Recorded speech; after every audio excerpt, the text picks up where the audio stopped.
네, 안녕하세요. 뉴스젠 김선우입니다. 먼저 삼가 고인의 명복을 빕니다. 배우 고 이성균 씨가 48세를 일기로 12월 29일 영면에 들었습니다. 이성균 씨의 유족과 동료들은 이날 오전 11시 30분 서울 종로구 서울대학교 병원 장례식장에서 발인식을 진행했는데요. 고인과 인연이 있는 수많은 연예계 동료 선후배들이 고인의 마지막 가는 길을 눈물로 배웅했습니다. 이후 수원시 연화장에서 화장하고 유해를 경기 광주 삼성 엘리시움에 봉안했습니다.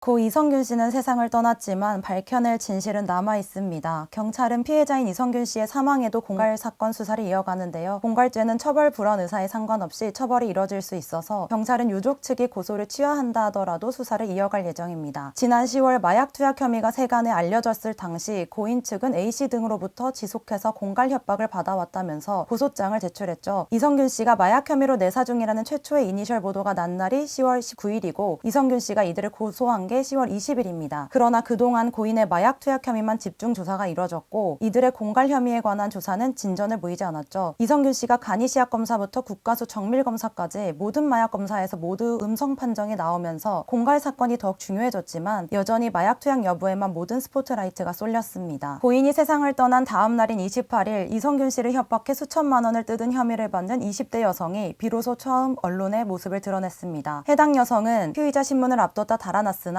곧장 경찰에 붙잡혔고 인천지법에 출석했습니다. 그리고 경찰은 해당 여성이 도주하거나 증거를 인멸할 우려가 있다며 구속영장을 발부했습니다. 마약 투약 혐의에 대한 조사와 공갈 사건이 비슷한 속도로 수사가 진행됐다면 어땠을까요? 이성균 씨가 모든 검사에서 음성이 나왔을 때 공갈 사건이 조금 더 빠르게 수사가 진행됐더라면 어땠을까요? 앞으로 수사 진행 상황에 관심이 모아집니다. 어느 순간부터는 마약 투약 혐의 본질을 벗어난 사생활에 더 관심이 쏠렸고 각종 유튜브와 언론을 통해 사적인 녹취록까지 공개됐었는데요. 지난달 KBS는 이성균 씨가 마약 검사에서 음성이 나온 뒤 이성균 씨와 A씨의 녹취록을 단독 보도했습니다. 해당 내용에는 마약 투약 의혹과 무관한 사적인 대화가 포함돼 논란이 됐는데요. 이후 마약 투약 여부보다는 A씨와의 관계에 대해 관심이 집중됐습니다. 결국 해당 KBS 보도는 28일 방송통신심의위원회에 민원이 접수됐죠. 고인의 사망 하루 전날엔 유튜브 채널 가로세로 연구소와 프리덤 앤 라이프에 이성균 씨와 A씨의 녹취록이 추가로 올라왔습니다. 16분여가량의 녹취록은 순식간에 300만 조회수를 넘길 정도로 많은 주목을 받았는데요. 두 사람이 개인적으로 주고받은 통화 내용이 여과 없이 세상에 공개된 것이죠. 녹취록을 공개한 행위에 대해 비난 댓글이 쏟아졌지만 동시에 영상 조회수는 계속 올라갔습니다. 사적 녹취록 유출은 법적으로도 충분히 문제가 될 수도 있는 부분인데요. 대화자 간의 녹취에 대해선 불법은 아니지만 해당 녹취가 제3자에게 넘어가고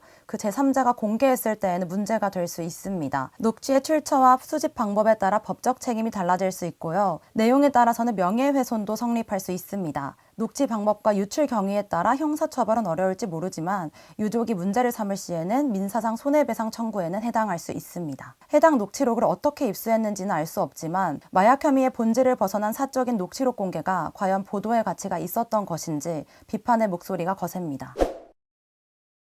10월 19일 한 매체는 이성균 씨가 마약과 관련한 혐의로 내사를 받는다는 사실을 최초로 이니셜 보도했습니다. 그러면서 해당 보도에서 인천경찰청 관계자의 말을 빌려 배우 L씨의 마약과 관련한 정보를 토대로 내사 중이다. 아직 L씨의 마약과 관련한 범죄 혐의가 확정된 것은 아니다 라고 전했습니다. 이후 다음 날부터 일부 언론에서 이성균 씨 실명으로 마약 혐의 기사를 보도했고 당시 인천경찰청에서는 경찰 수사사건 등의 공보에 관한 규칙을 근거로 오보 대응 등 이성균 씨 사건의 최소사항을 공개했습니다.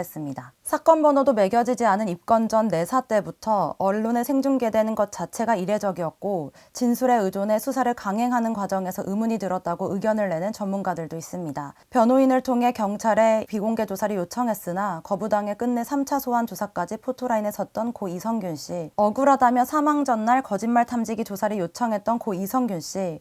더 이상 이런 안타까운 비극이 일어나지 않길 바랍니다. 다시 한번 삼가 고인의 명복을 빕니다. 지금까지 뉴스잼 김선우였습니다.